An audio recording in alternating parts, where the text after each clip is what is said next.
The Adventure of Black Peter. I have never known my friend to be in better form, both mental and physical, than in the year of 95. His increasing fame had brought with it an immense practice, and I should be guilty of an indiscretion if I were even to hint at the identity of some of our illustrious clients who crossed our humble threshold on Baker Street. Holmes, however, like many great artists, lived for his art's sake, and save in the case of the Duke of Holdernesse, I have seldom known him to claim any large reward for his estimable services. So unworldly was he, and so capricious, that he frequently refused his help to the powerful and wealthy where the problem made no appeal in his sympathies, while he would devote weeks of most intense application to the affairs of some humble client whose case presented some strange and dramatic qualities which appealed to his imagination and challenged his ingenuity.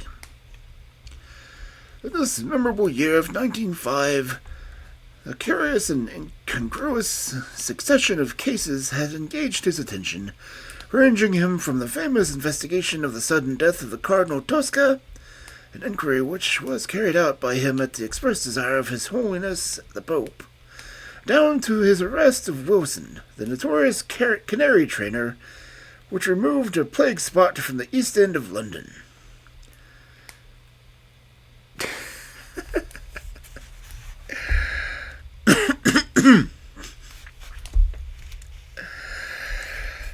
Close on the heels of these two famous cases came the tragedy of Woodman's Lee, and the very obscure circumstances which surround the death of Captain Peter Carey. No record of the doings of Mr. Holmes should be complete without including some account of this very unusual affair.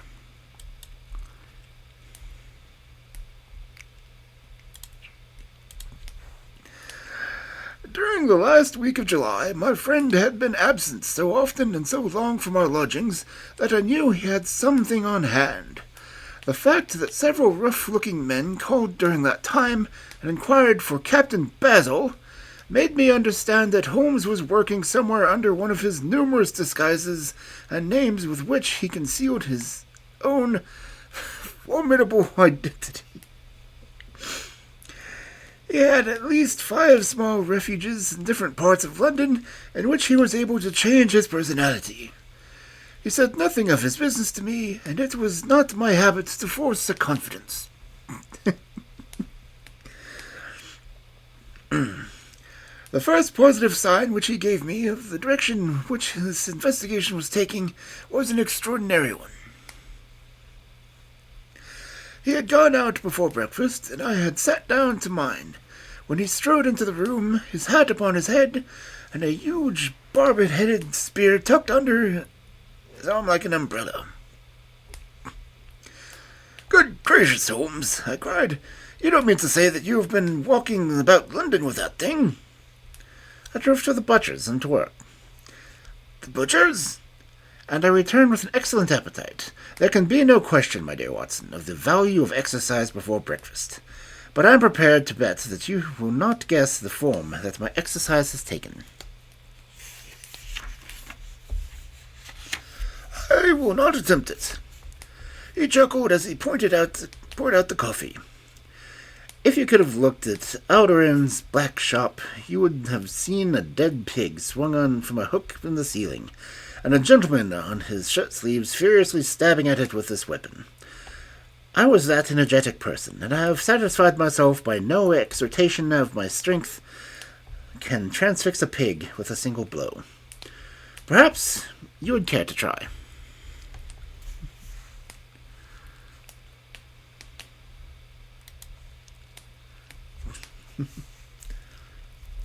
"Not for worlds.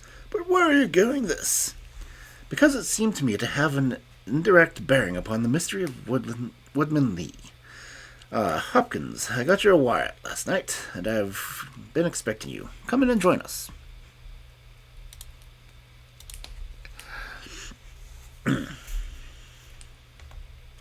Our Our visitor was an exceedingly alert man, 30 years of age, dressed in a quiet tweed suit, but retaining the erect bearing of one who was accustomed to an official uniform.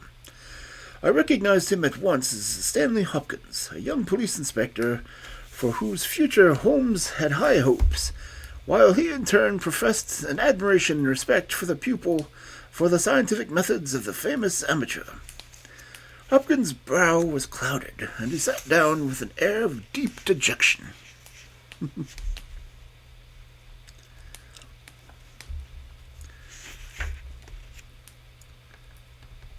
No, thank you, sir. I had breakfast before I came around. I spent the night in town, for I came up yesterday to report. And what had you to report? Failure, sir. Absolute failure. You've made no progress?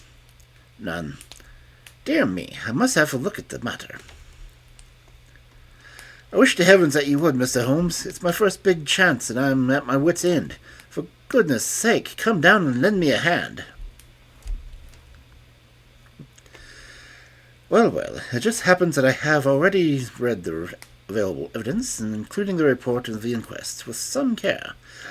But what do you make of the tobacco pouch found in the scene of the crime? Is there no clue there? Hopkins looked surprised. It was a man's own pouch, sir. His initials were made inside it, and it was sealskin, like an old sealer. But he had no pipe.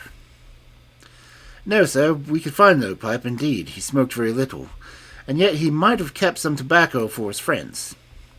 No doubt. I only mention it because I had a handling that case. I should have been inclined to make that starting point of my investigation. However, my friend Dr. Watson knows nothing of this matter, and I should be none the worse for hearing the sequence of events once more. Just give us some short sketch of the materials. I have a few dates here which will give you the career of the dead man. Captain Peter Carey. He was born in 45, 50 years of age. He was most daring and successful seal and whale fisher. In 1883 he commanded the steam sealer Sea Unicorn out of Dundee. He had then had several successful voyages in succession, and in the following year, 1884, he retired. After that he travelled for some years, and finally he brought to a small place called Woodsman Lee, near Forest Row in Sussex. There he lived for 6 years, and there he died just a week ago today. There were some most singular points about the man. An ordinary life he has, strictly Puritan, a silent, gloomy fellow. His household contained his wife, his daughter, aged 20, and 2 female servants. These last were continually charging, for it was never a very cheery situation, and sometimes it became past all bearing. The man was an intermittent drunkard, and when he had the fit on him, he was a perfect fiend. He had been known to drive his wife and his daughter out of the doors in the middle of the night, and flog them through the park until the whole village outside the gates was aroused by their screams. Wow. He was summoned once for a savage assault on an open vicar, who had called upon him to remonstrate him upon his conduct. In short, Mr. Holmes, you would go far before you found a more dangerous man than Peter Carey, and I had heard that he bore the same character when he commanded a ship. He was known in his trade as Black Peter, and the name was given to him not only by an account of his swarthy features and the colour of his huge beard, but for the humours which were the terror all around him.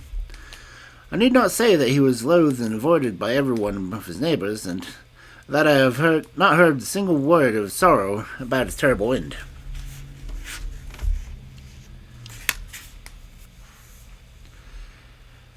You must have read the account of the inquest of the man's cabin, Mr. Holmes, but perhaps your friend here has not heard of it.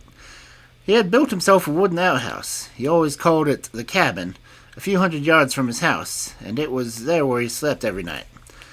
It was a single one-roomed hut, 16 feet by 10.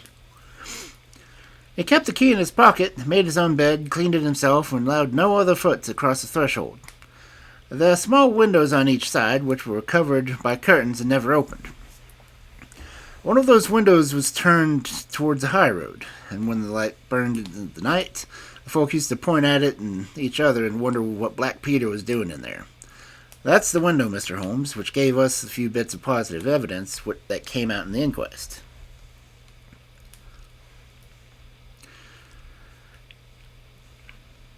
I remember that a stonemason named Slater, walking from the forest row about 1 o'clock in the morning, 2 days before the murder, stopped as he passed the grounds and looked at the square light, still shining among the trees.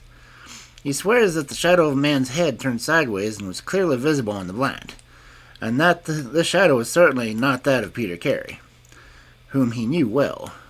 It was that of a bearded man, but the beard was short and bristled forwards in a way very different from that of the captain.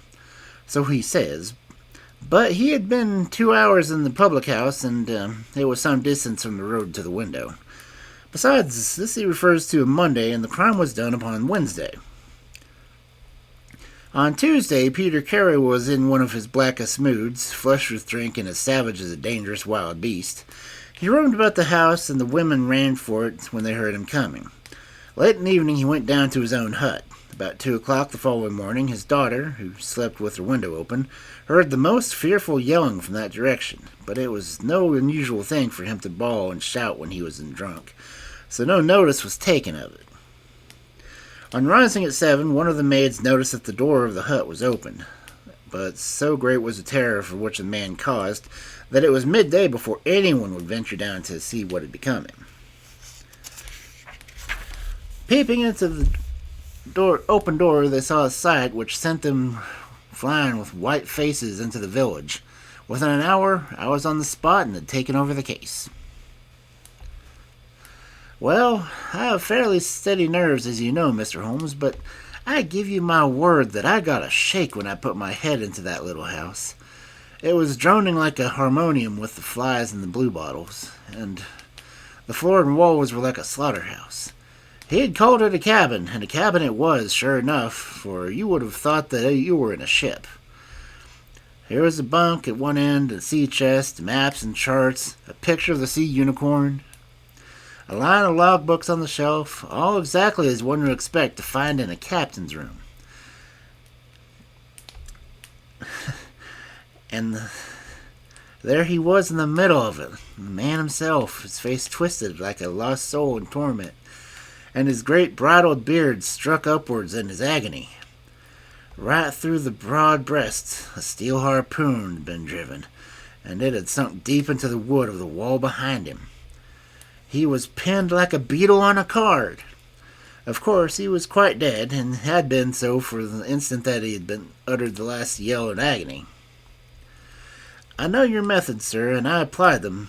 Before I permitted anything to be moved, I examined most carefully the ground outside, and also the floor of the room. There were no footmarks. Meaning that you saw none. I assure you, sir, that there were none.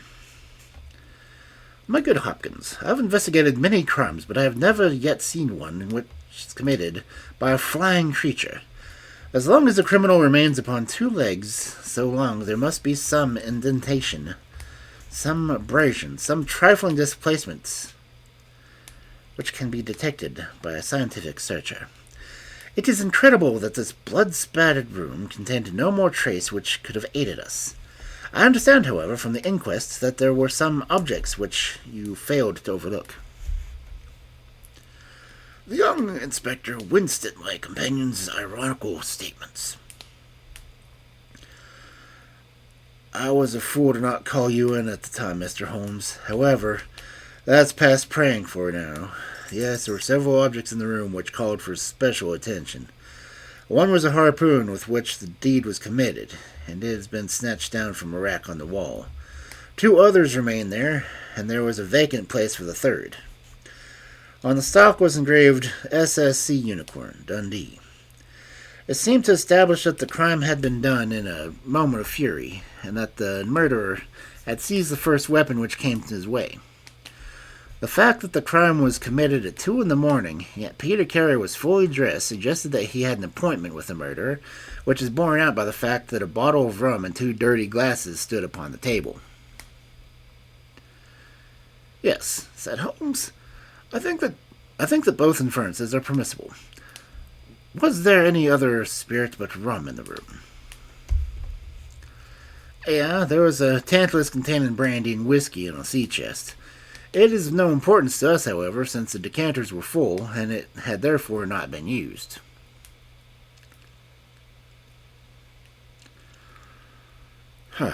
For all that its presence has some significance, said Holmes.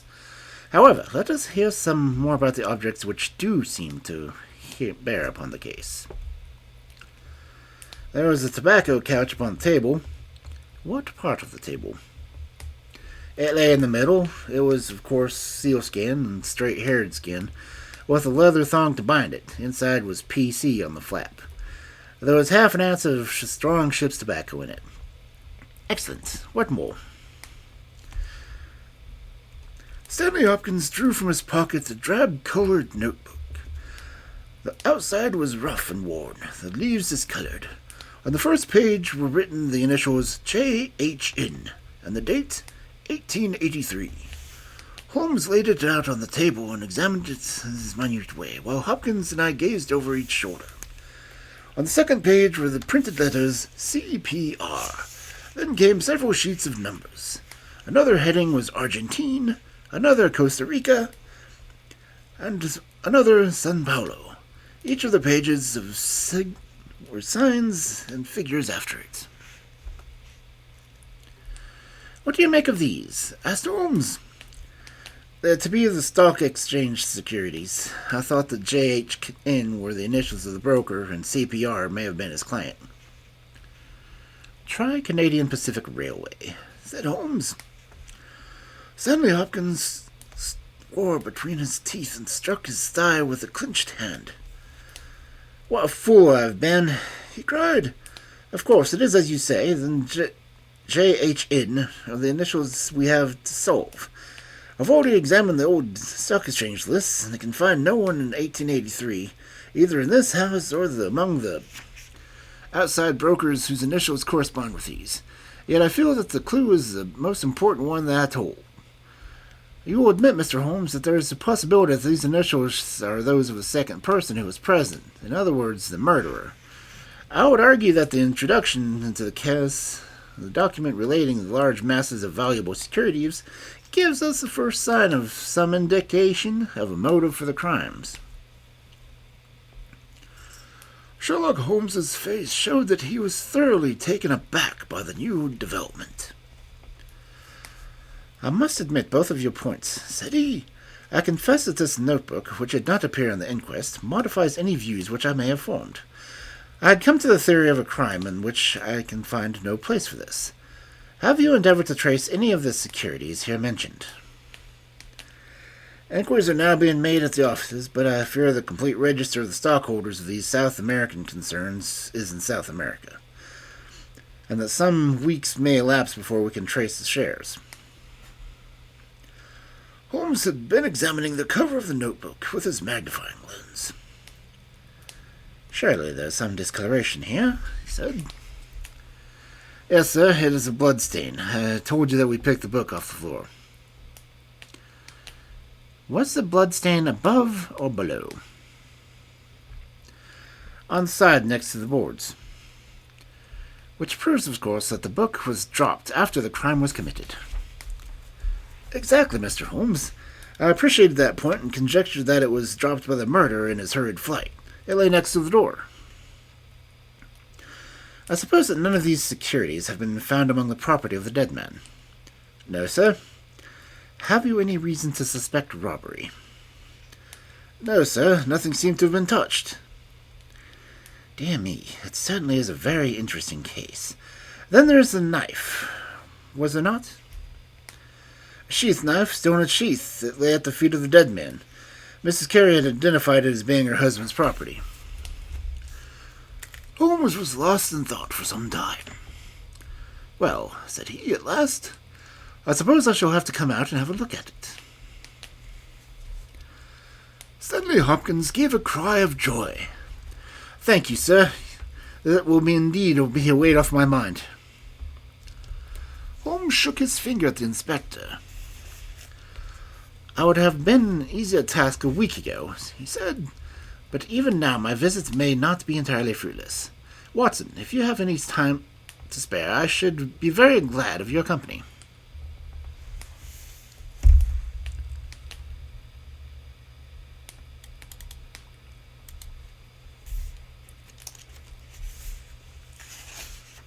If you will call the four-wheel, Hopkins, we shall be ready to start for Forest Row in a quarter of an hour.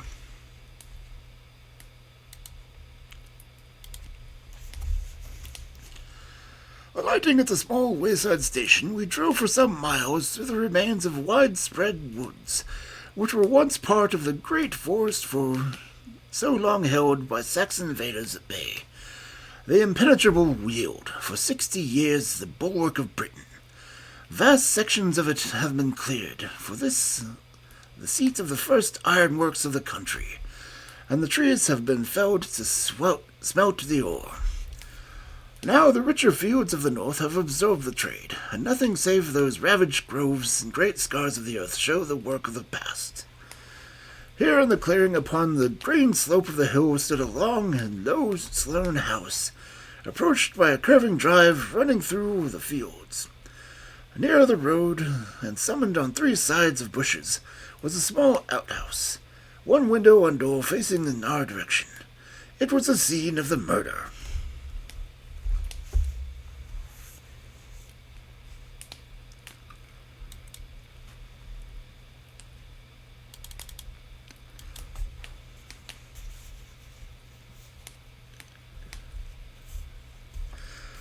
Stanley Hopkins led us first to the house, where he introduced us to the haggard, gray-haired woman, the widow of the murdered man, whose gaunt and deep-lined face, with a furtive look of terror in the depths of her red-rimmed eyes, told the years of hardship and ill usage which she had endured.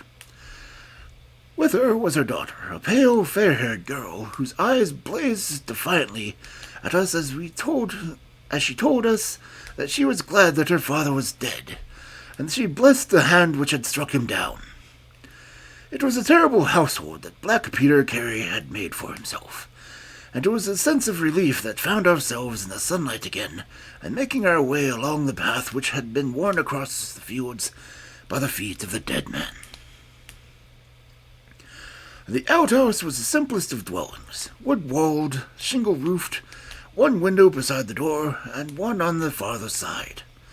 Suddenly Hopkins drew the key from his pocket and had stooped to the lock, when he paused with a look of attention and surprise upon his face. "Someone has tampered with it," he said.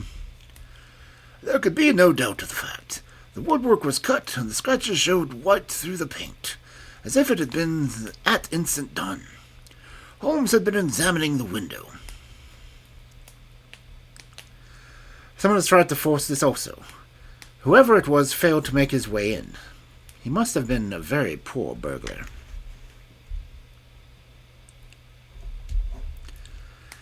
"This is a most extraordinary thing," said the inspector. "I could swear that these marks were not here yesterday evening." "Some curious person from the village, perhaps," I suggested.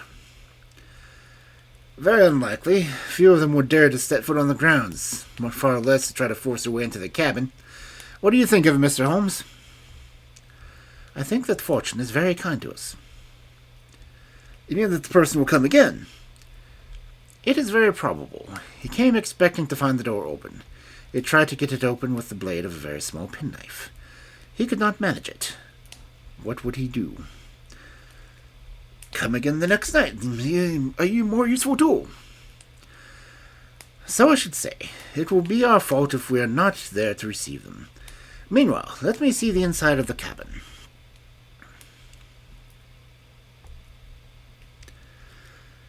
The traces of the tragedy had been removed, but the furniture within the little room stood still as it had been on the night of the crime. For 2 hours, with most intense concentration, Holmes examined every object in turn, but his face showed that his quest was not a successful one. Once again he paused on his patient investigation. "Have you taken anything off this shelf, Hopkins?" "No, I haven't moved back anything." "Something has been taken. There is less dust in this corner of the shelf than elsewhere. It may have been a book lying on its side. It may have been a box. Well, I can do nothing more. Let us walk in these beautiful woods, Watson, and give a few hours to the birds and to the flowers. We shall meet you here later, Hopkins, and see if we can come into closer quarters with the gentleman who has paid the visits last night.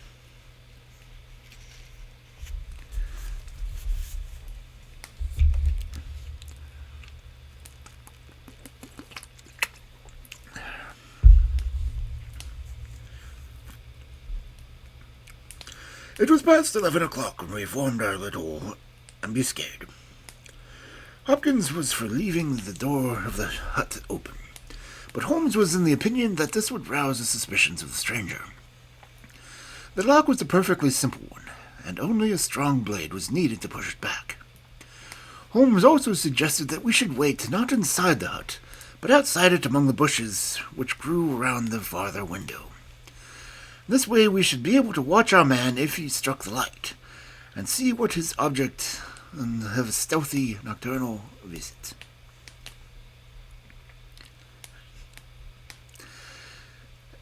It was not long and melancholy vigil, and yet with it brought something with the thrill which the hunter feels when he lies beside the water pool and waits for the coming of the thirsty beast of prey.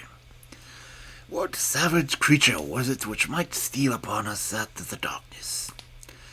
Was it the fierce tiger of crime, which could take only fighting hard and flashing fang and claw? Or would it prove to be some skulking jackal, dangerous only to the weak and unguarded? In absolute silence we crouched amongst the bushes, waiting for whatever might come. At first the steps of a few belated villagers, or the second voices of the village, lighted our vigil. But one by one these interruptions died away to an absolute stillness which fell upon us, save for the chimes of the distant church, which told us of the progress of the night, and for the rustle and whisper of the fine rain falling amid the foliage which roofed us. 2:30 chimed, and it was the darkest hour which precedes the dawn, when we all started as a low but sharp quick click came from the direction of the gate. Someone had entered the drive.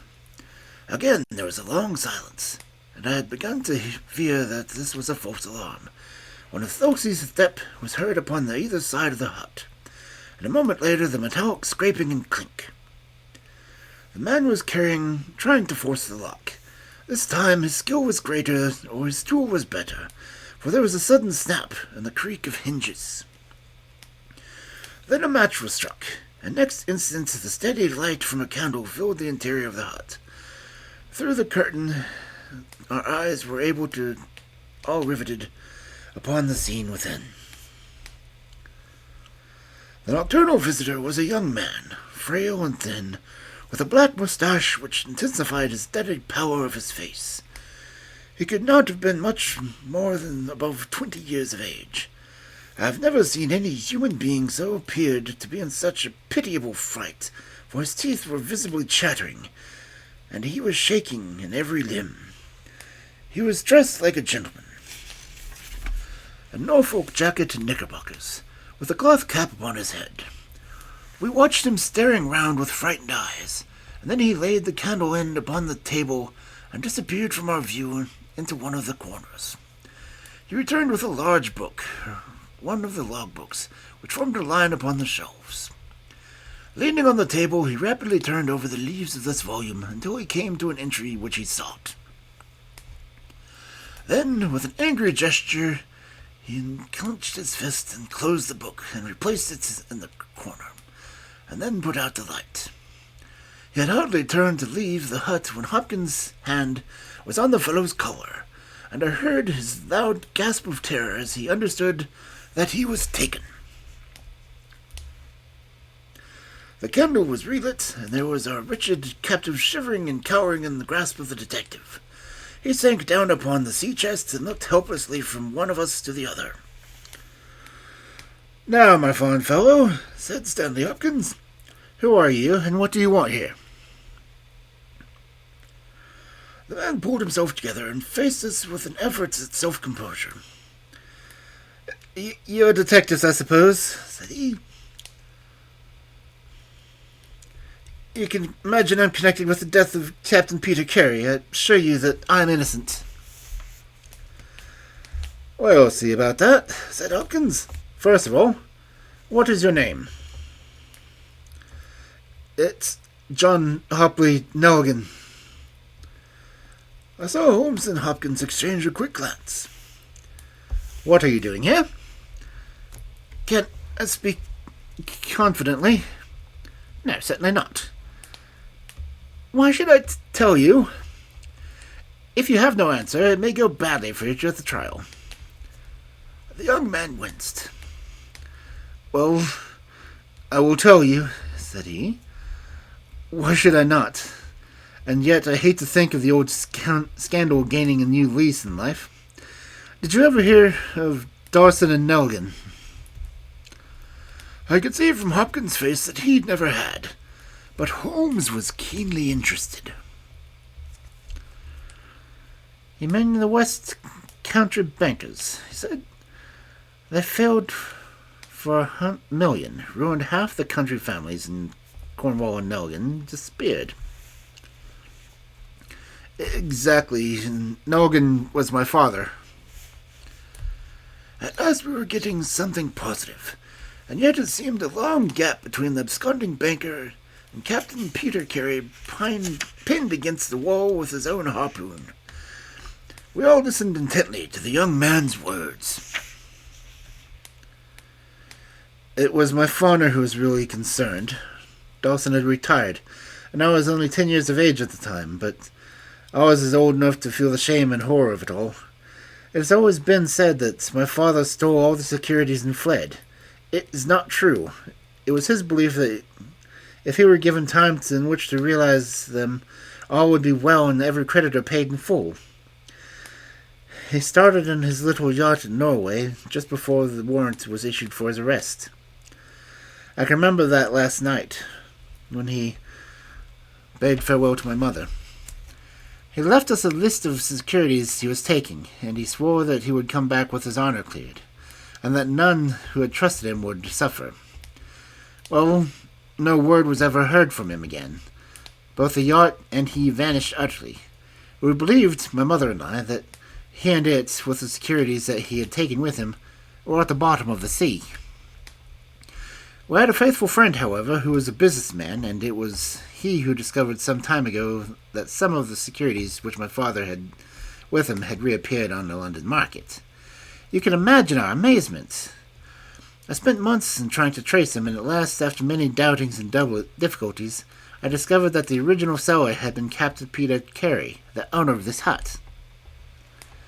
Naturally, I made some inquiries about the man. I found that he had been in the command of the whaler which was due to return from the Arctic seas at the very time when my father was crossing to Norway. The autumn of the year was a stormy one, and there were a long succession of southerly gales. My father's yacht may have been blown off to the north, and there met with Captain Peter Carey's ship. If that were so, what had become of my father? In any case, if I could prove from Peter Carey's evidence how these securities came to my market, it would prove that my father had not sold them, and that he had no view of personal profit when he took them. I came to Sussex with the intention of seeing the captain, but it was at this moment that his terrible death occurred. I read the inquest's description of this captain, and when it was stated that the old logbooks of the vessel were preserved in it, it struck me that I could use what occurred to the month of August 1883 on board of the Sea Unicorn. I might settle the mystery of my father's fate. I tried last night to get into the logbooks, but it was unable to open the door. I tried tonight again and succeeded, but I find that the pages which deal with the month have been torn out from the book. It was at that moment I found myself a prisoner at your hands. Is that all? Asked Hopkins. Yes, that is all. His eyes shifted as he said it. You have nothing else to tell us? He hesitated. No, there's nothing. You have not been here before last night? No. Then how do you account for that? Cried Hopkins as he held the damning notebook, with the initials of our prisoner and the first leaf of the blood stained on the cover. The wretched man collapsed. He sank, his face in his hands, and trembled all over. "Where did you get that?" he groaned. "I did not know. I thought I had lost it at the hotel." "That is enough," said Hopkins sternly. "Whatever else you have to say, you must say in court. You will walk down with me now to the police station." "Well, Mr. Holmes, I'm very much obliged to you and to your friend for coming down to help me. As it turns out, your presence was unnecessary, and I would have brought the case to a successful issue without it. But nonetheless, I am very grateful. Rooms have been reserved for you at the Brambleton Hotel, and you can walk to town to the village together." "Well, Watson, what do you think of it?" asked Holmes as we travelled back next morning. "I can see that you are not satisfied." "Oh, yes, my dear Watson, I am perfectly satisfied. At the same time, Stanley Hopkins' method did not command themselves to me. I am disappointed in Stanley Hopkins. I had hoped for better things from him. One should always look for a possible alternative and provide against it. It is the first rule of criminal investigation." "What, then, is the alternative?" "The line of investigation which I have myself been pursuing. It may give us nothing, I cannot tell, but at least I shall follow it to the end." Several letters were waiting for Holmes at Baker Street. He snatched one of them up and opened it and burst out into a triumphant chuckle of laughter. "Excellent, Watson. The alternative develops. Have your telegraph forms. Just write a couple of messages for me. Summer, shipping, agent, Ratliff Highway. Send 3 men on to arrive 10 tomorrow morning. Basil." That's my name in those parts. The other is Inspector Stanley Hopkins, 46 Lord Street, Brixton. Come breakfast tomorrow at 9:30. Important. Why if unable to come? Sherlock Holmes. There, Watson. The infernal case has haunted me for 10 days. I hereby banish it completely from my patience. Tomorrow I trust that we shall hear the last of it forever. Sharp at the hour named, Inspector Stanley Hopkins appeared, and we sat down together to an excellent breakfast made by Mrs. Hudson. The young detective was in high spirits at his success. "You really think that your solution must be correct?" asked Holmes. "I could not imagine a more complete case." "It did not seem to me to be conclusive." "You astonish me, Mr. Holmes. What more could one ask for?" "Does your explanation cover every point?" "Undoubtedly. I find that young Nelgian arrived at the Bramley Hotel on the very day of the crime. He came to the pretense of playing golf. His room was on the ground floor, and he could get out of it when he liked. That very night he went to Woodman's Lee, saw Peter Carey at the hut, quarreled with him, killed him with the harpoon.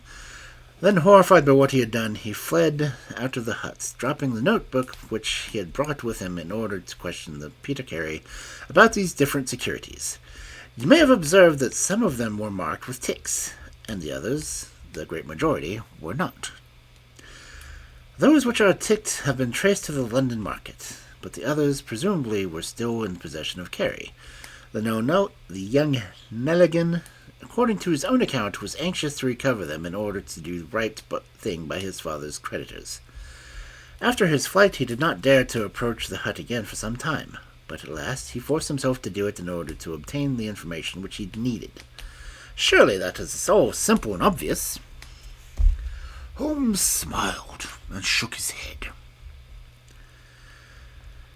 "It seems to me to have only one drawback, Hopkins, and that is the intrinsically impossible. Have you tried to drive a harpoon through a body? No? Tut-tut, my dear sir. You must really pay attention to those details. My friend Watson could tell you that I spent a whole morning in that exercise. It is no easy matter, and requires a strong and practiced arm. But this blow is delivered with such violence that the head of the weapon sank deep into the wall. Can you imagine this little amnesiac youth capable of so frightful an assault? Is he the man who hobnobbed in rum and water with Black Peter in the death of the night? Was it his profile that was seen in the blind 2 nights before? No, Hopkins. It was another and more formidable person whom we must seek. The detective's face had grown longer and longer during Holmes's speech. His hopes and his ambitions were all crumbling about him, but he would not abandon his position without a struggle. You can't deny that Nelligan was present that night, Mr. Holmes. The book will prove that. I fancy that I have the evidence enough to justify the jury, even if you are able to pick a hole in it. Besides, Mr. Holmes, I have laid my hand upon my man. As to this terrible person of yours, where is he? I rather fancy that he is on the stair, said Holmes serenely. I think, Watson, that you would do well to put that revolver where you can reach it. He rose and laid the written paper upon the table side. Now, we are ready, he said. There had been some talking in gruff voices outside, and now Mrs. Hudson opened the door to say that there were 3 men inquiring for Captain Basil. Show them in one by one, said Holmes. The first who entered was a little ribstone pippin of a man, with ruddy cheeks and fluffy white side whiskers. Holmes had drawn a letter from his pocket.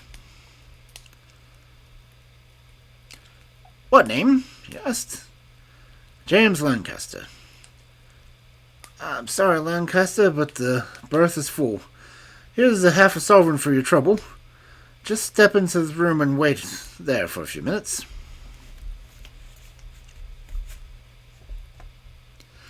The second man was a long, dried-up creature, his lank hair and shallow cheeks. His name was Hugh Pattens. He was received his dismal, his half-sovereign, and his order to wait. The third applicant was a man of remarkable appearance. A fierce bulldog face was framed with a tangle of hair and beard, and 2 bold, dark eyes gleamed behind the cover of thick, tufted, overhung eyebrows. He saluted and stood sailor fashion, turning his cap round in his hands. Your name? Asked Holmes. Patrick Carnes. Harpooner? Yes, sir. 26 voyages. Dundee, I suppose. Yes, sir. Are you ready to start with an exploring ship? Yes, sir. What wages? £8 a month. Could you start at once? As soon as I get my kit. Have you your papers? Yes, sir. He took a sheaf of worn and greasy forms from his pocket. Holmes glanced over them, then returned them. You are just the man I want, he said. Here's the agreement on the side table. If you sign it, the whole matter will be settled. The seaman lurched across the room and took up a pen. Shall I sign it here? He asked, stooping over the table. Holmes leaned over his shoulder and passed both hands over his neck. This will do, he said. I heard a click of steel and a bellow like an enraged bull. The next instant, Holmes and the seaman were rolling on the ground together. He was a man of such gigantic strength that, even with the handcuffs Holmes had so deftly fastened upon his wrists, he would have quickly overpowered my friend had Hopkins and I not rushed in to the rescue. Only when I pressed the cold muzzle of the revolver to his temple did he at last understand that resistance was in vain.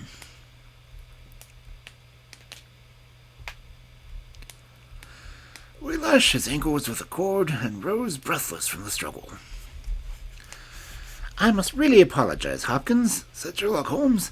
I fear that the scrambled eggs are cold. However, you will enjoy the rest of your breakfast all the better. Will you not? For the thought that you have brought your case to a triumphant conclusion. Stanley Hopkins was speechless with amazement. I don't know what to say, Mr. Holmes, he blurted out at last with a very red face. It seems to me that I have been making a fool of myself from the beginning. I understand now what I should have never forgotten, that I am a pupil and that you are the master.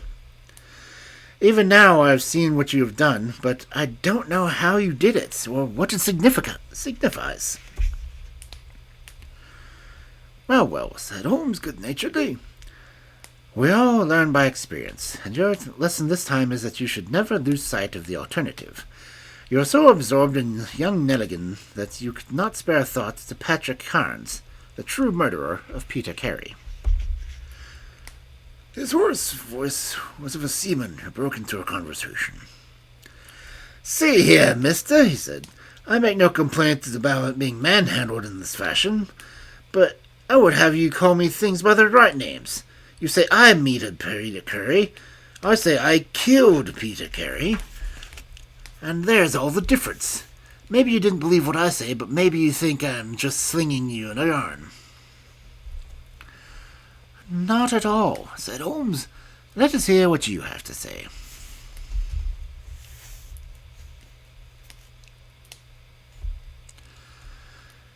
It's soon told, and by the Lord, every word of it's truth. I knew Black Peter, and when he pulled out his knife and whipped the harpoon through him sharp, for I knew that it was him or me.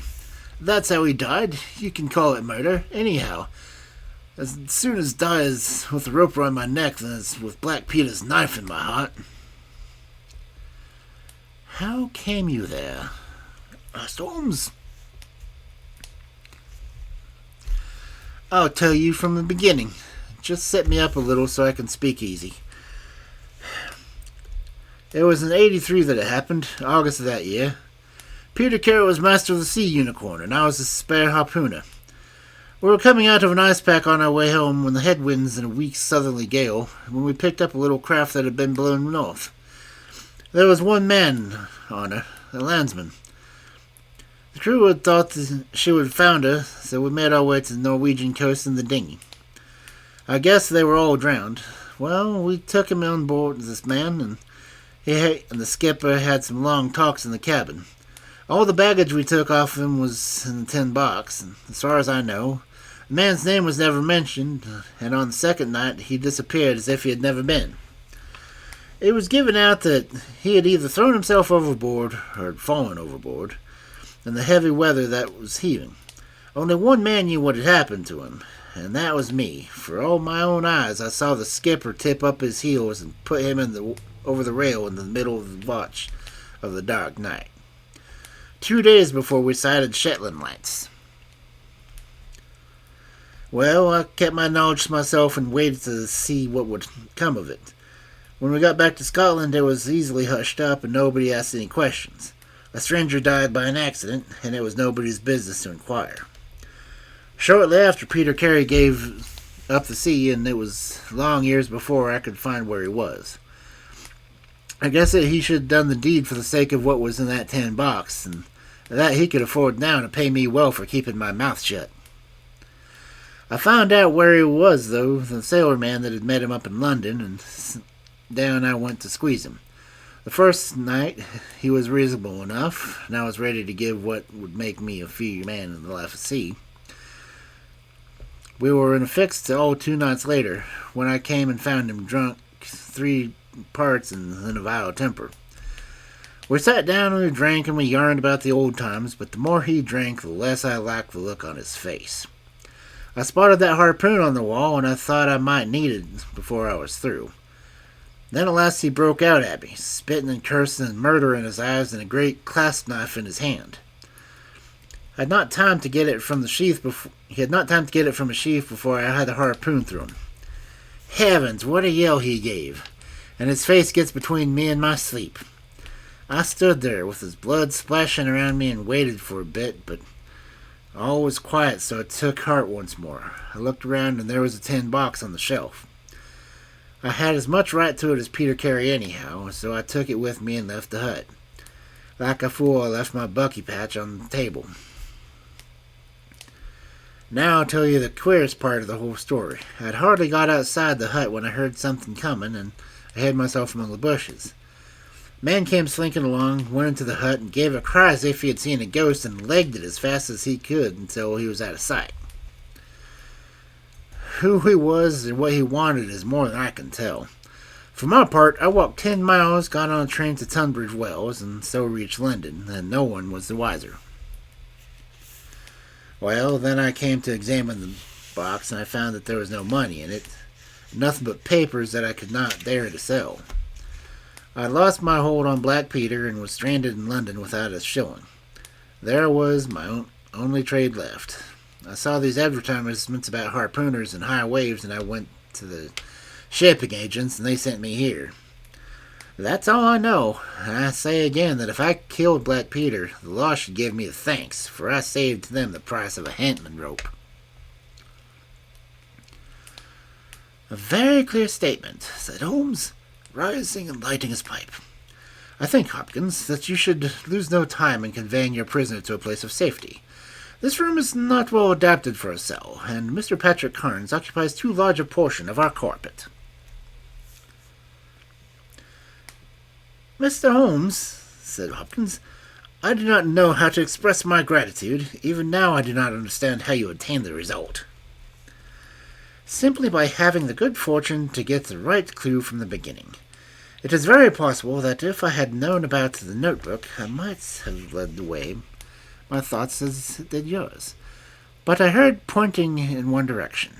The amazing strength and skill and use of the harpoon, the rum and the water, the sealskin tobacco pouch, and the coarse tobacco, all these had pointed to a seaman, and one who was a whaler. I was convinced the initials P.C. upon the pouch were a coincidence, and not those of Peter Carey, since he seldom smoked, and no pipe was found in his cabin.